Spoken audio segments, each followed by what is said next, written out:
예수님께서는 예수님을 찾고자 하는 유대인들에게 예수님께서 누구신지, 그들의 영적인 문제가 무엇인지에 대해서 수없이 말씀해 주셨습니다.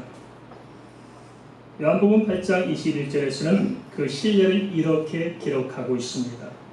너희는 나를 알지 못하고 내 아버지도 알지 못하는도다.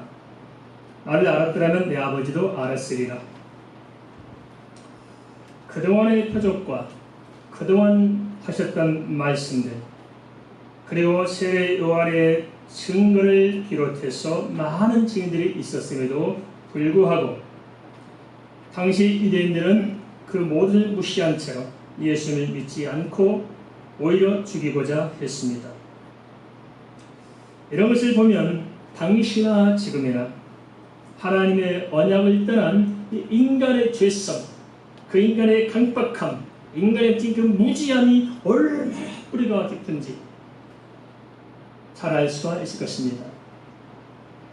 다른 사람이 아니라 정말 우리가 하나님께서 주의 무릎 꿇고 우리 자신들을 들여다본다면 바로 우리가 그런 사람이 아닌가 통탄할 수 있으리라 여깁니다. 그 단면을 요한복음 8장 22절에서 23절은 이렇게 기록하고 있습니다. 유대인들이 이르되 그가 말하기를 내가 가는 곳에는 너희가 오지 못하리라 하니 그가 자결하려는가? 예수 이르시되 너희는 아래에서 났고 나는 위에서 났습니다. 너는 이 세상에 속하였고 나는 이 세상에 속하지 아니하였느니라. 당시 유대인들의 문제는 분명히 주님을 보았고 그 표적을 목격했고 분명히 주님의 음성을 분명히 들었습니다. 또 주님을 목격한 많은 사람들의 이야기를 분명히 들었을 것입니다. 그런데 이사야 예언처럼 그들은 보긴 보아도 보지 못하고 듣긴 들어도 듣지 못했던 것입니다. 도대체 왜 그럴까요? 왜 죄의 말씀 앞에 그리도 답답할까요? 왜 영원히 열리지 않을까요? 그런데요, 당시 그 사람들만의 문제가 아니라 이 시대에 산 우리는 그렇지 않느냐 하는 것입니다. 우리는 어떻습니까?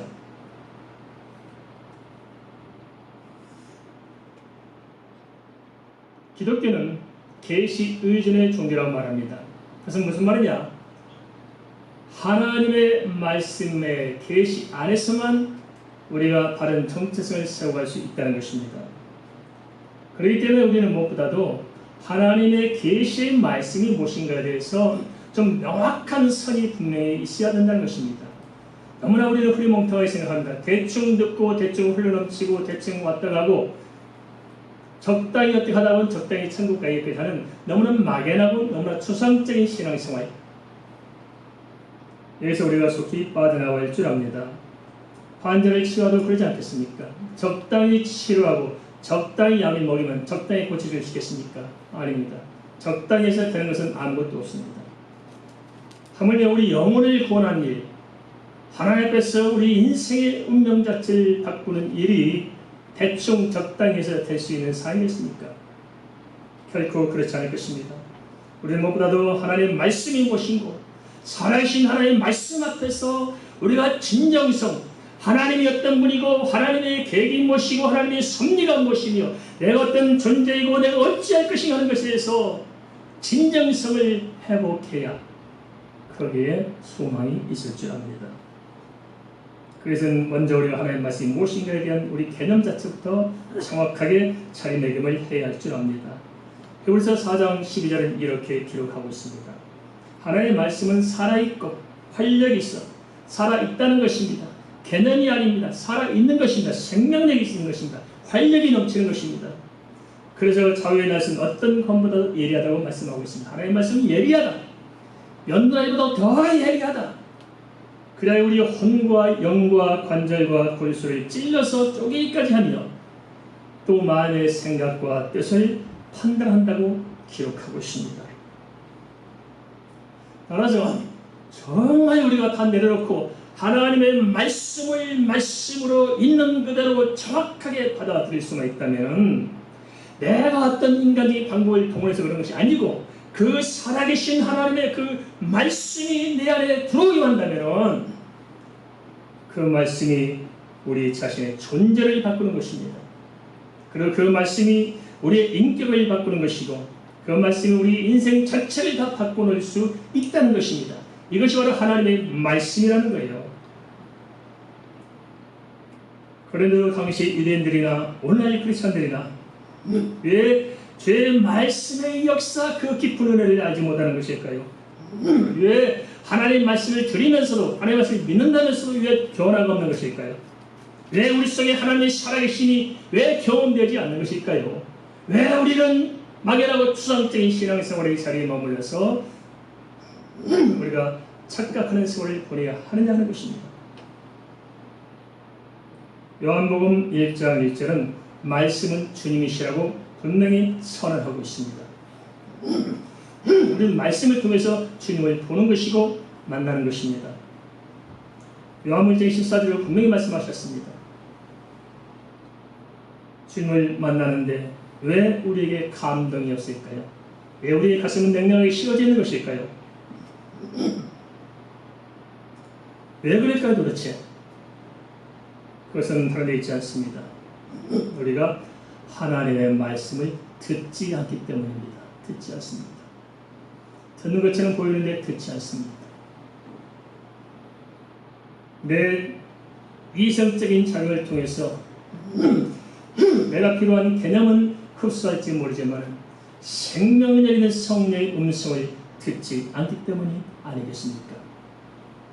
로마서 10장 17절입니다. 믿음은 들음에서 나니 들음은 그리스도의 말씀으로 말미암다고 밝히고 있습니다.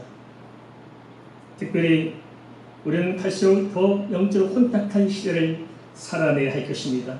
이 혼란한 이 시대에 우리가 정말 어찌 살아내야 할까요? 무엇으로 이 시대를 우리가 살아갈 수 있을까요?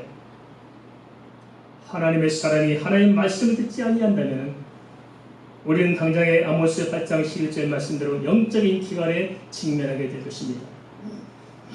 요한계시록의 본론은 요한계시록 6장부터 시작됩니다.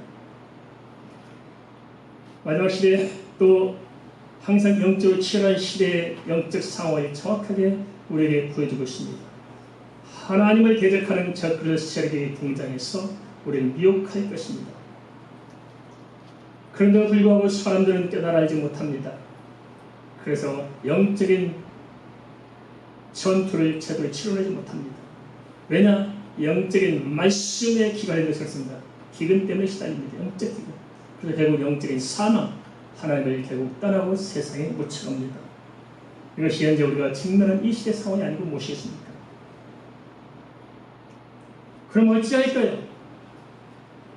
다시 하나님의 말씀이 무엇인지를 알고 주님의 음성을 들어야 하지 않겠습니까?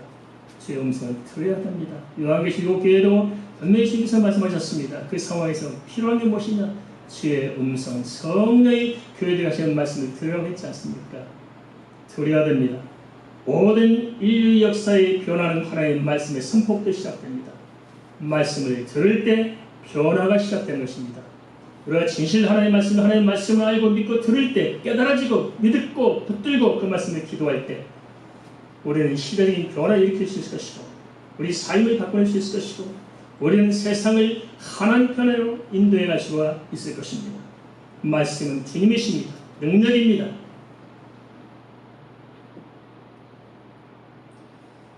그런데 듣지 않습니다. 그래서 답답해서 말씀 듣는 법을 좀 알려드릴 수도 있겠다 싶은 생각이 들었습니다. 어떻게 들으느냐? 첫째는 관찰을 잘해야 됩니다. 관찰은 무엇이냐? 있는 그대로를 정확하게 볼 수 있어야 하는 것입니다. 성경에 기록한 그대로를 정확히 보라는 것입니다. 하나님이 천지를 창조했다. 인간의 영적 존재를 창조했구나.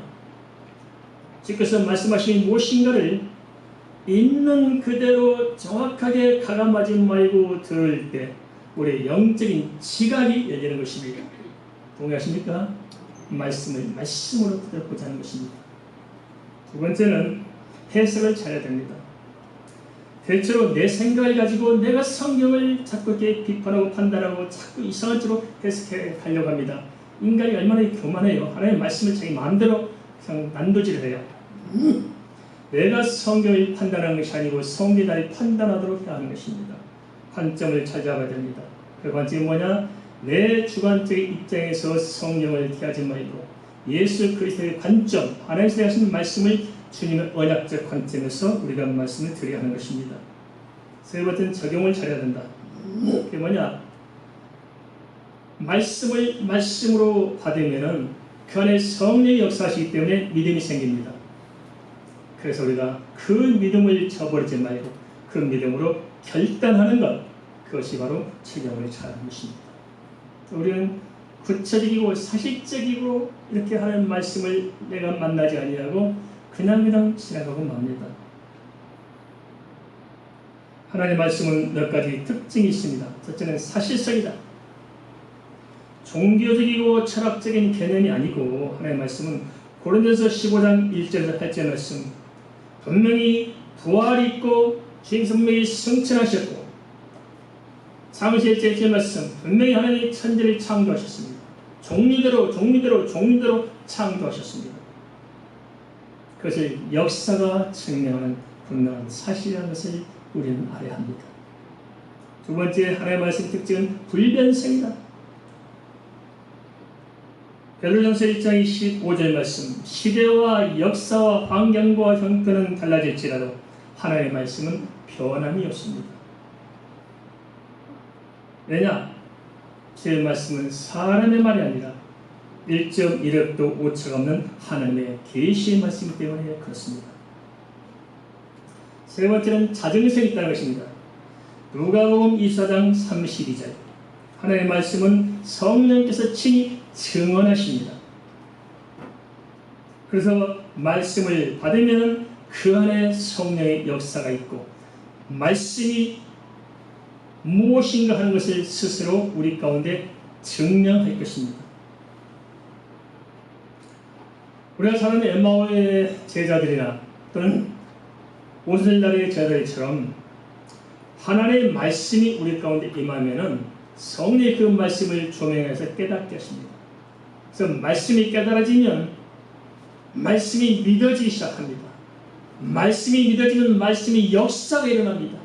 그 역사가 일어나기 때문에 우리가 견딜 수 없을 만큼 그 변화의 하나님의 그 대폭발이 우리 속에 일어나기 때문에 견딜 수 없을 만큼 강력한 역사가 우리 속에 일어나는 것입니다. 그래서 우리 속에 가슴이 뜨거워지는 것입니다. 우리는 잘못 알고 있습니다. 감정으로 별쇼를 다해서 인공적으로 눈물을 짜내고 인위적으로 뭘 만드는 판을 짜고 몰아가는 그런 추악한 짓은 그만둬야 됩니다.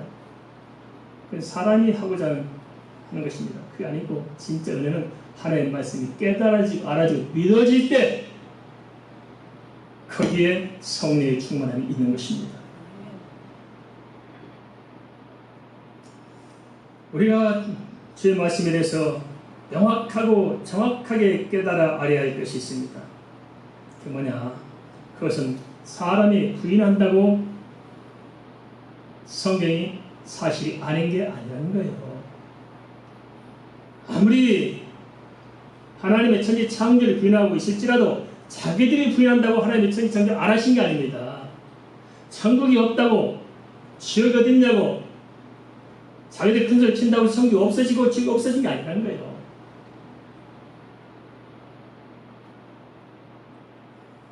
요한복음 8장 24절에서 주님께서는 이렇게 말씀하셨습니다. 그러므로 내가 너에게 말하기를 너희가 너희 죄 가운데서 죽으리라 했노라. 그런 사람들이 깨닫지 못하잖아요. 답답하니 주님 다시 또 말씀하셨어요. 너희가 만일 내가 그인 줄을 믿지 아니하면 너희 죄 가운데 죽으리라. 믿으면 살고 믿지 않으면 죽습니다. 이것을 분명히 알아야 됩니다. 당시 유대인들처럼 종교적인 만족이나 찾고 값싼 은혜나 구하는 그런 자리에서 우리가 머물러 있다면 속히 벗어나야 됩니다. 하나님의 복음은 은과 금을 주는 것이 아니고 예수 그리스도의 이름을 주는 것입니다. 거지처럼 쭈그리고 앉아서 은과 금을 구하여봤던들 얻어봤던들 결국은 안진뱅이로서 비참한 생애를 살 것입니다. 그 모든 인생의 저주와 인생의 흑암과 그 인간의 절망 그 구렁텅이 속에서 패러다임을 바꿔서 건져내는 것, 그것이 복음입니다. 눈을 떼야 됩니다. 거지 근성 같은 값싼 은혜를 구하지 말고 종교적인 만족을 찾고 푸닥거리는 하는 그런 작태를 버리고 진정성을 우리가 찾아가야 하는 것입니다.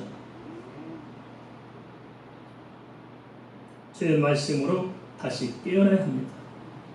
하나의 문제는 우리의 심령이 아닐까요? 사람이 얼마나 강박해요. 제 말씀 듣지 않습니다. 그런데 또 주님은 참 그래요. 뭐가 그러냐? 포기하지 않는 거예요. 포기하지 않는 거예요. 우리 같으면 사람은 말 안 되면 포기하고 싶거든요. 그냥 아이고 징글징글하다 포기하고 싶을 때가 있는데 주님은 절대 포기하지 않습니다. 내 목에 칼을 꽂는 자라도 짐승 포기하고 끝까지 가슴에 끌어안아서 함께하려고 하신 거예요. 그것을 마태복음 23장 31절은 이렇게 그 주님의 그 가슴 절절한 그 충심을 이렇게 기록하고 있습니다. 예루살렘아 예루살렘아 선자들을 죽이고 내게 파송한 자들을 돌로 치는 자여 암탉이 그 새끼를 날개 아래 모음같이 내가 내 자녀를 모래한 일이 몇 번이더냐 그러나 너희가 원하지 아니하였도다. 예루살렘아 예루살렘아 예루살렘아 너무나 안타까운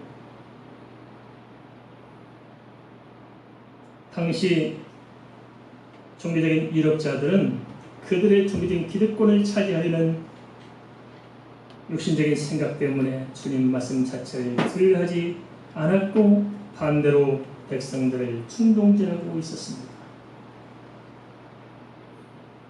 그런데 이 시도 마찬가지 아닐까요?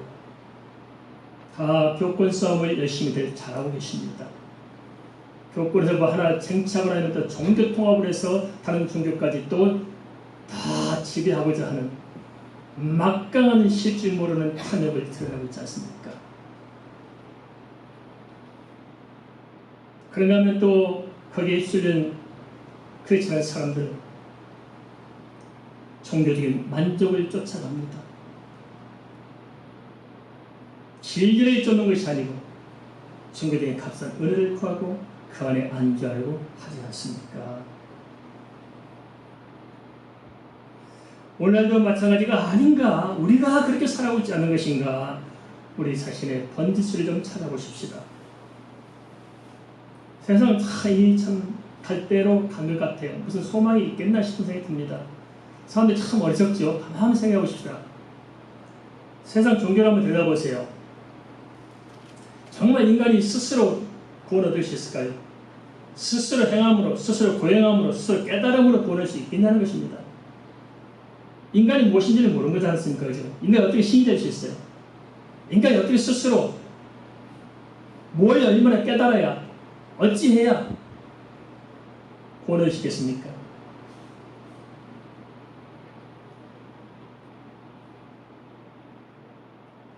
안 되니까 별짓을 다 하잖아요. 그죠? 마치 갈멜산에서 엘리야 대적하던 바알 선지자처럼 온몸을 칼로 찌르고 피를 토하고 별짓을 다 합니다. 종교적인 토닥거리 속지 마시기 바랍니다. 종교는 항상 외적인 모양새를 추구해요. 본질이 없기 때문에. 그러나 순금은 도금하지 않습니다. 기독교는 그럴 필요가 없는 거예요. 토닥거리 뭘 요란스럽게 뭘 덧붙여가지고 뭐 할 필요가 없는 거예요. 하나님의 말씀을 살아있기 때문에 주님은 살아계시기 때문에 우리 함께 하기 때문에 진리는 사실이기 때문에 달릴 필요가 없는 것입니다.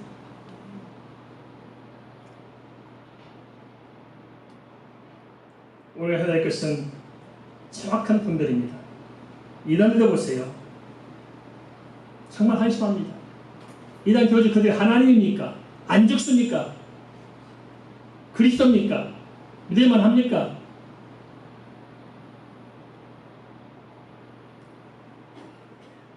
이단들의 특징 첫째는 거짓입니다. 거짓말 너무너무 잘해요. 지들끼리 다 통한 이야기가 밖에서는 그런 적 없다고 거짓말했던 모략이라고 가르칩니다. 두 번째, 모든 이단에 빠진 사람들의 공통된 특징 교만합니다. 자기들만 뭘 대단히 아는 것처럼, 자기만 복음을 들고 진리를 발견한 것처럼, 자기들만 대단히 특별히 하나님의 무슨 안방을 찾은 것처럼 다 교만합니다. 교만은 안 됩니다.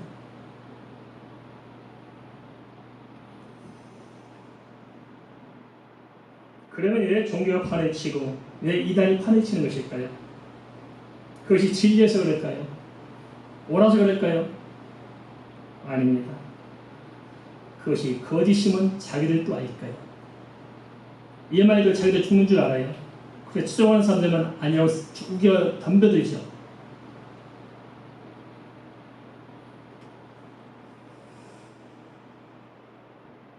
거기에 결탁해서 중국인 만족이나 추구하고 그게 쓸려가는 사람 보면 참 불쌍하지 않겠습니까? 우리가 조심해야 할 것이 있습니다. 사람을 높이면 안 됩니다. 이 시대에 다 누가 높아져가고 있어요? 주님이 높아져가고 있습니까? 사람이 높아져가고 있습니까? 인간이 모시길래 하나님 위에 앉아가지고 이러니 저러니 신학자대로 목회자대로 선교사대로 교회 또 중자대로 다 자기들이 하나님 위에 앉아있어요. 내려와야 됩니다. 겸손해야 됩니다. 정말 우리 자신을 좀 말씀하게 발견하면 안 될까요? 내가 지은 죄 때문에 과거의 잘못을 하고 때문에 잠 못 잃어본 적이 있으십니까? 그것 때문에 정말 애통하고 그것이 상처가 돼가지고 가슴이 아파서 견디지 못해서 굴러다니고 본 적이 있으십니까? 저도 목사지만 그렇게 기도해요. 하나님, 정말 하나님, 왜 이제야 철이 들었을까요? 그래서 제가 뭐라 기도하셨어? 하나님, 제가요 천국에 가면은 아무도 제가 지은 죄를 모르게 좀 해주세요. 그리고 내 기억 속에도 다 지워지 가시고 하나님 우리 성도들 절대 모르게 해주시고 그래야 내가 천국에서 살 때 어떻게 살겠어요? 주인도 다 잊어버려 주세요. 자, 그걸 놓고 기도합니다. 성경에 나와 있어요. 허물의 사함을 받고 죄의 가림을 받은 자는 복이 있도다. 주제법을 잘하고 살아야 됩니다. 사람을 높이면 절대 안 됩니다. 그것은 바로 사단의 계계입니다. 진리는 무엇이냐? 예수 그리스도가 진리시고 주님 말씀이 진리시고 성경 말씀이 진리고 복음이 진리입니다. 죄로 인해 영원히 죽을 수밖에 없는 인간이 오직 은혜, 오직 믿음으로 말미암아서 천국의 영생을 얻는다. 정말 이게 믿어지면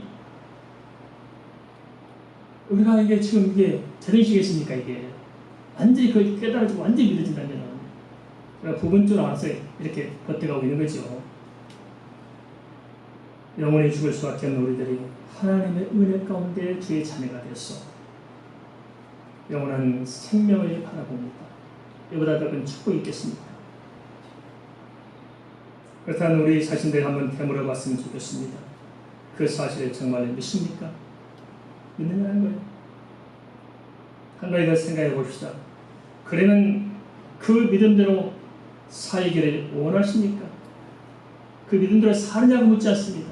왜냐하면 인간은 연약해서 믿음대로 살아내지 못해요. 하나님 은혜 가운데 우리가 조금이라도 좀 닮아가려고 하는 것 뿐이지 우리가 우리가 성이 붙잡아 주셔서 그 성의 감동이 성에 붙잡아 주는 것이 늘어가는 것이 성화지 아무리 성화돼도 제 성에 도망가는 건 아니잖아요.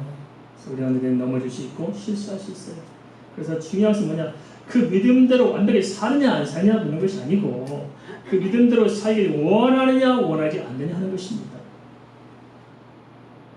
만약 그렇지 않다면 하나님을 사랑한다면서도 하나님의 언약을 안다면서도 예수님을 십자가에 못 박은 자들과 무엇이 다를까요? 3대 신앙은 욕망이 아니라 신령을 깨우는 것입니다. 동의하십니까? 우리 욕망을 충족시키는 게 교회가 할 짓이 아니라고요. 오히려 그 욕망을 깨보시고 진리 안에 세우는 게 교회가 하는 일이잖아요. 네, 그런데 거꾸로 가고 있냐 이거죠. 왜 거꾸로 가야 되냐고 이게 망할 징조지 살 징조입니까 이게? 깨어있다는 게 뭘까요? 죽을 준비하고 사는 것입니다. 깨어있다는 게 뭘까요? 주님이 재림할 걸 믿고 기다리며 사는 것이 깨어있는 것입니다. 종말론적인 이 종국에 대한 통찰력이 없는 믿음, 이것은 위험합니다. 주님의 재림이 임박한 이 시대에 정말 우리가 주 안에서 살기 위해서는 모든 인본주의, 모든 세속주의, 모든 자기 자랑, 자기 자존심을 버려야 합니다. 알량한 자존심 하나 버리지 못해서 애국된 사람들이 얼마나 많습니까? 시답잖은 자존심, 그걸 세우고자 얼마나 몸부림을 치고 있는지 불쌍하잖아요. 인간이 뭔데? 자존심 하나 버리지 못한 사람은 아직 예수 안 믿는 것입니다. 갈라디아서 2장 20절 말씀, 진짜 믿음은 예수 그리스도 안에서 내가 죽어지고 예수 그리스도를 믿는 믿음 안에 사는 것입니다. 내 자존심을 가지고 있다. 자존심이 중요하다. 이 예수의 자존심이 아니고 내 자존심을 세운다. 그건 아직 예수를 못 만난 겁니다. 요즘 우리가 행복 타령을 너무 많이 합니다. 그게 없으면 행복을 위한 무슨 뭐 센터처럼 자꾸 행복하시라고 자꾸 위로를 주려고 합니다. 아닙니다. 그는 위로를 주는 것도 아니고 행복을 주는 것도 아닙니다. 예수 그리스도 안에 그 사람을 변화시키는 것입니다. 본질을 바꾸는 것입니다. 본질이 바꾸지 않는 한 되는 게 있겠습니까? 안 되는 거예요. 사람이 행복하지 못한대요. 자기 욕심을 내세우고 욕심을 충족해야 사람들이 행복하다 생각해요. 그런데 만족할 수 있겠습니까? 안 되는 거예요. 예수 안에서 거기서 빠져나와야 됩니다. 그래서 지금 은혜 가운데 하나님의 영광을 바라볼 때 우리는 인생을 좀 더 깊이 있고 폭넓고 아름답고 거룩하고 가치 있고 의미 있게 살아갈 수가 있는 것입니다. 하나님이 주신 행복을 누리십시다. 사람의 만족을 구하지 마십시다.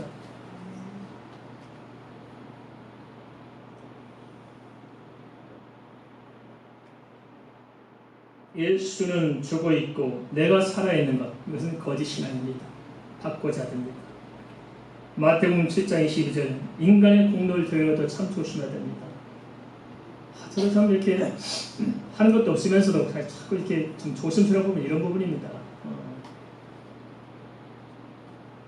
참 저는 제 얼굴에 침뱉기라 좀 말하기 어렵습니다만 사람들 그럴 것 같아요. 얼굴 한 것도 없는데 너무 자랑들로 많이 해요. 대단한 일을 하는 것처럼 한 게 뭐 있다고 사람이. 우리 힘으로 한 게 있을까요? 아무도 없어요. 그저 하나님 은혜뿐이지 않겠습니까? 큰애 조금만 해놓으면 대단한 것처럼 그냥 까발리고 난리치고 이게 얼마나 값싸게 살아가는 것일까요? 그 자체가 초라하지 않아요? 불쌍하지 않아요? 그걸 다 내려놓고 믿음의 진정성을 찾아가십시다. 뭘 찾자고요? 믿음의 진정성. 그걸 찾아야 됩니다. 복음은 값싼 것이 아닙니다. 우리의 고는 값싼 것이 아닙니다. 우리의 믿음은 값싼 것이 아닙니다. 믿음의 진정성을 다시 생각합시다. 이어서 요한복음 8장 52절 27절은 이렇게 말씀하고 있습니다. 그들이 말하되 내가 누구냐? 예수 이르시되 나는 처음부터 너에게 말해온 자니라. 내가 너에게 대하여 말하고 판단할 것이 많으나 나를 보내신 이가 참되시네. 내가 그에게 들은 그것을 세상에 말하노라 하시되 그들은 아버지를 가리켜 말씀하신 줄을 깨닫지 못하더라. 유대인들은 성경 암송이 아주 탁월한 사람들이었습니다. 4살만 모이면 그 학생을 다 써낼 정도 탁월한 사람들입니다. 그런데요, 성경을 그렇게 암송하고 잘 아는데 사실은 성경을 모른다는 게 문제입니다. 아는데 몰라요. 암송하는데 몰라요. 요즘에 그런 사람들 있잖아요. 성경 속독. 거기 다니면서 하루에 성경 한 번씩 읽는데요. 사회성이 100도 읽었대요. 그러면 1000독을 했다는 거예요. 근데 문제는 1000독 했다, 100독 했다를 잘 하는데 제 말씀이 칸에 없다는 게 문제입니다. 성경 속독 말이 됩니까? 그런 짓들을 하면 안 됩니다. 그게 하나님 기뻐하시겠어요? 그건 사단이 시킨 일이지 사람이 시킨 게 아니에요. 그따위 짓 하면 안 되는 거예요. 이게. 지금 말씀에 무릎 꿇도록 만들어야지. 내가 뭐라고 저는 성경 많이 읽었습니다. 절대 그런 사람 하나님 말씀 안 듣습니다. 왜 그런 집들을 교육하는지 모르겠어요. 왜 그런 집들을. 이게 다 하는 게 아니거든요. 이런 것들이 사실은요.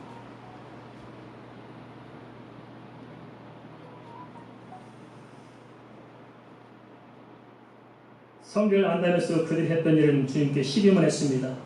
신학을 연구했던 사람들이 자유신학에 빠져서 성경을 난도질할 것과 다를 게 뭐가 있겠습니까? 그에 대해 주님께서는 처음부터 분명히 선했습니다. 주님께서 그리스도라고 말했지 않습니까? 분명히 밝혔습니다. 그런데도 그들은 듣지 않습니다. 그래서 주님께서 답답하게 다시 그 구원의 도를 상기시킵니다. 그래도 그들은 전혀 관두자 잡지 못합니다.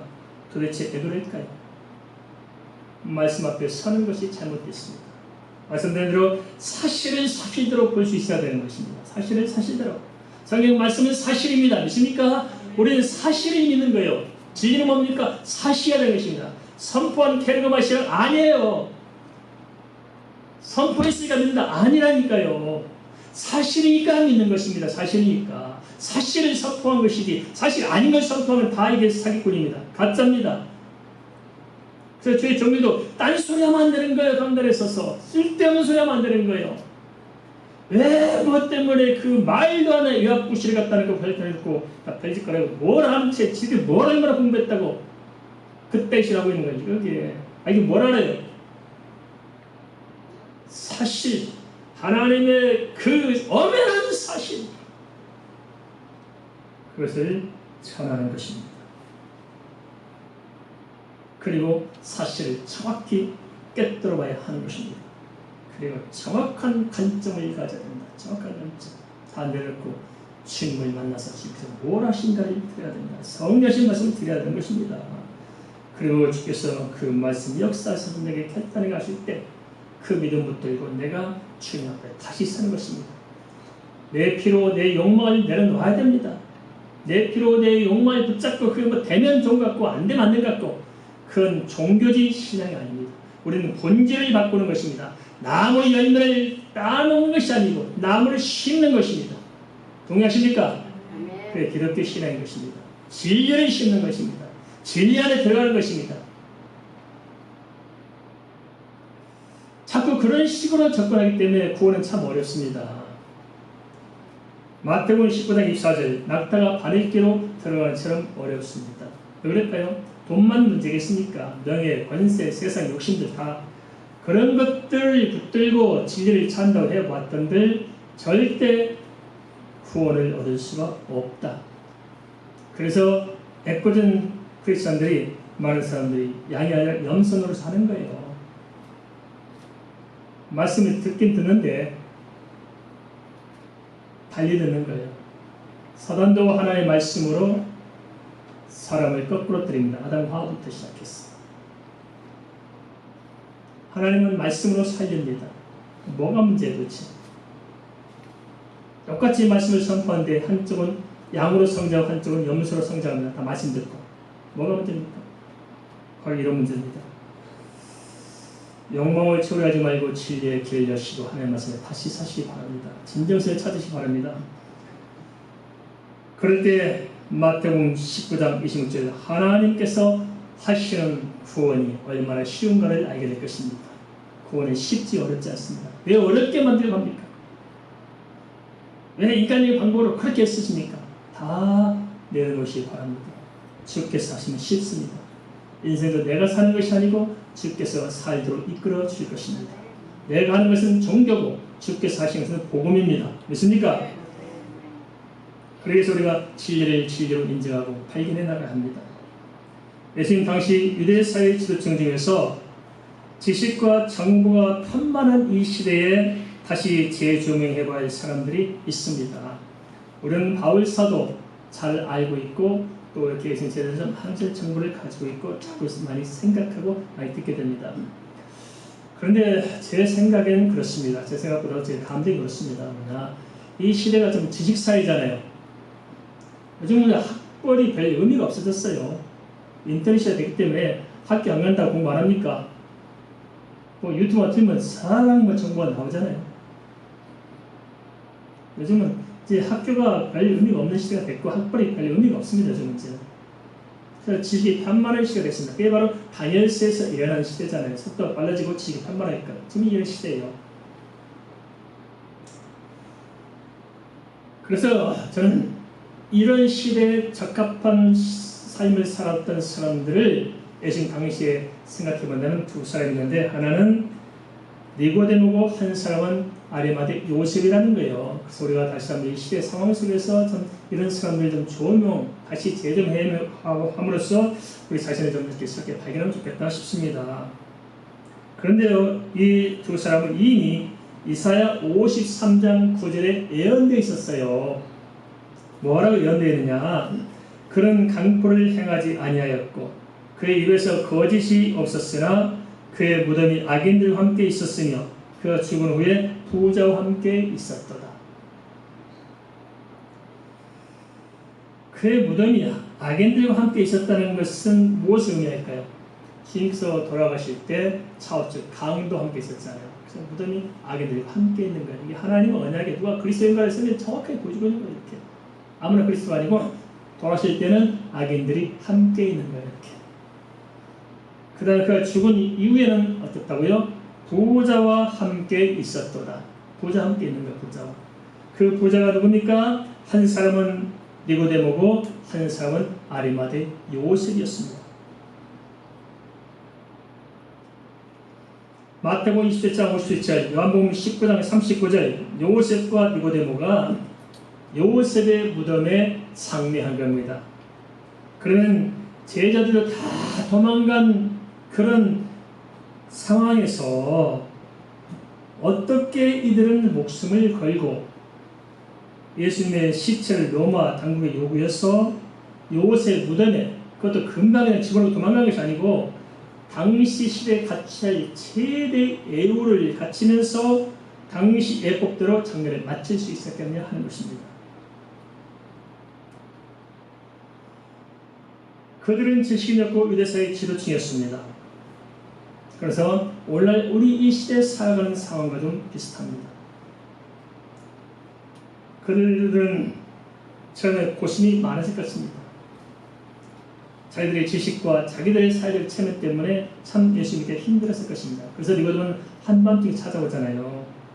그렇지만 그런 오랜 세월의 진통과 진통을 반복하면서 그들이 찾아낸 게 있었습니다. 그게 뭐냐? 예수 그리스도가 누구냐 하는 것을 알았다는 거예요. 누구냐 것을.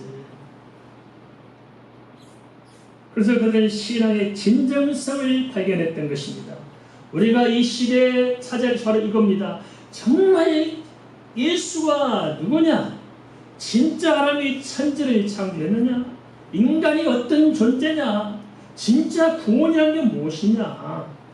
도대체 우리가 이 시대를 어떻게 살아야 되고 한 명의 크리스찬으로서 내가 이 시대에 어떤 포지션을 가져야 할 것이냐? 좀 말씀하되 진정성, 진지한 고심이 필요합니다. 근심을 해야 돼요. 근심. 하나님이 원하시는 근심을 좀 해야 됩니다. 근심을. 쓸데없는 근심하지 말고 영혼을 위한 진정성 있는 근심. 이 오랜 터널을 통과했기 때문에 니고데모와 아리마대 요셉은 모든 불신앙을 떨쳐버리고 진정성 있는 믿음의 뿌리를 깊게 내렸기 때문에 죽음도 뛰어넘고 공포도 뛰어넘어서 당당히 주님 앞에 설 수가 있었던 것입니다. 우리가 회복해야 할 신앙이 이것이 아닐까요? 이 시대에 우리가 이렇게 살아야 할까요? 이렇게 믿어야지 않겠냐 하는 것입니다.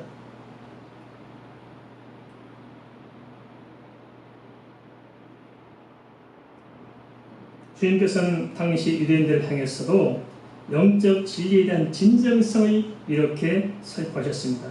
마지막으로 요한복음 8장 28절 30절 말씀 좀 같이 좀 보겠습니다. 예수께서 이르시되 너희가 인자를 든 후에 내가 그인 줄을 알고 또 내가 스스로 아무것도 하지 아니하고 오직 아버지께서 가르친 대로 이런 것을 말한 줄로 알리라. 나를 보내시니가 나와 함께 하시는도다. 나는 항상 그와 기뻐하신 일을 행함으로 나를 혼자 두지 아니하셨느니라. 이 말씀을 하심에 많은 사람들이 믿더라. 말씀의 여지가 뭡니까? 당시 예수님 집에 있던 사람들은 다 자기의 종교적인 어떤 기득권을 차지하려고 예수님을 협박하는 사람들이었습니다. 그러다 보니까 분위기가 이상하니까 사람들이 몰려들기 시작하면서 지금 함께 끼어서 예수님 말씀을 듣는 거예요. 그런데 묘한 일이 일어납니다. 그 기세등등하던 그런 사람들이 아니라 그것에 끼어들어온 사람들이 예수님을 믿게 된 거예요. 인생이 많이 생기는 것입니다. 왜 그랬을까요? 그는 아무 생각도 없이 왔다가 그냥 주의 말씀을 드렸던 것입니다.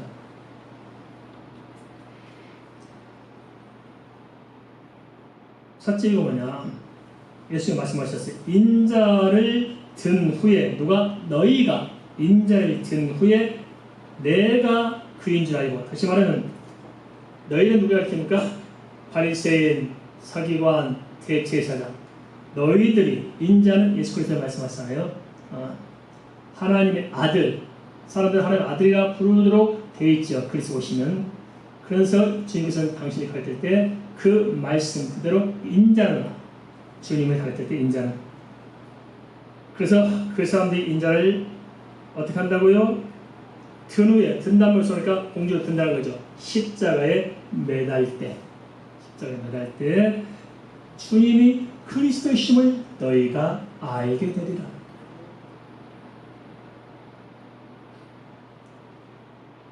십자가 지실 때 주께서 그리스도이심이 증거가 되었습니다. 주님의 마지막 말씀에서 다 이뤘다고 선포하셨습니다. 증신들이 말씀하신 그 말씀이 그대로 성취가 되었던 것이고, 주 예수 그리스도의 십자가가 그리스도로서의 십자가임을 무엇이 증거했어요? 부활이 증거했고, 우리가 부활한다는 그 부활의 진정성을 주께서 부활 등에 보이셨지만은 그 모든 부활이 사실적인 것이라는 사실들을 뭘로 보여줬습니까? 주님의 승천으로 도장을 꽝꽝 찍어 보여주신 것입니다. 둘째는 주님께서는 육신을 입고 오셨지만 삼일체 하나님이 주님의 본체이시기에 하나님과 함께 계신다고 말씀하고 있습니다. 본체는 하나님이시지만 이 땅에 오셔서는 당신을 하나님의 아들이라는 그 신분에 걸맞게 주님께 기도하면서 우리에게 보내주셨지만은, 그러나 주님께서는 상부하는 성령 하나님과도 항상 함께 하셨다는 그 모습을 강조합니다. 그 증거가 무엇일까요? 그렇기 때문에 주님께서는 이 땅에서 메시아인 하나님이신 표적을 나타내고 하나님의 지혜로서 그 시대 암울한 때 빛을 보이신 것입니다. 행하신 기적과 하신 말씀이 주님께서 친히 주님의 힘을 보여준 것입니다. 하신 말씀, 행하신 증거가 입증하고 행하신 표적은 하신 말씀이 입증함으로 말미암아서 주님의 것을 드러낸다는 사실을 서울 사람들이 깨닫고 그 사람들의 것을 믿은 것입니다. 이 시대도 마찬가지입니다. 우리는 자칫 내용적인 것을 보게 됩니다. 큰 교회 다니면 믿음이 커 보이고, 조금 대척교회 다니면 믿음이 없어 보이고, 이런 겁니까? 직분이 있으면 대단해 보이고 없으면 아무것도 아닌 것입니까? 쓸데없는 것에 세뇌되지 말고, 불필요한 것에 시간 낭비하지 말고, 우리가 진정의 성을 찾아가십시다. 진짜 진리가 뭐냐 고심하십시다. 그래서 제 말씀 앞에 서서 다시 제 말씀의 사실이 무엇인가를 우리가 다시 발견하면서, 또 우리가 그 말씀의 진정 무엇을 말하는가 하는 것을 다시 들으면서, 또 그 말씀을 들고 우리가 제 십자가 그 말씀 앞에 무릎을 꿇으십시다. 진정성이 상실된 이 시대 다시 진정성을 회복할 수 있기를 주의 이름으로 축원을 드립니다.